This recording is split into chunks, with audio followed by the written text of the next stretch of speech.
What is happening here? Jennifer! It's Jennifer! And now your birthday! My contact promise ring. Maybe I promise you our Jennifer, this is what you do. It's the beer. Nakama to you. Nice girl I was seeing with. What? Minim Saudon. Oh, Peso Poon. Well, Papa, pay 2 Peso Poon. Now, who wouldn't in my daughter's boy, yes. May cats row. So one family banam ram womb.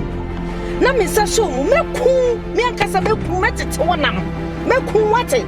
Well, no shake on the pictures. Na said that we are so winning, not so winning, not so Jania. We decided to take pictures, no. I thought it was social media, and when once. Oban Miss Oyasha. She Missy Oban Oyasha.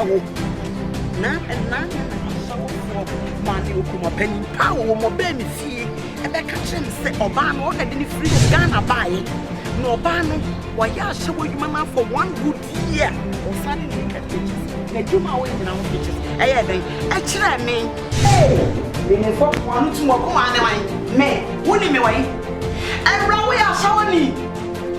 Hey. Yeah, now, and sister,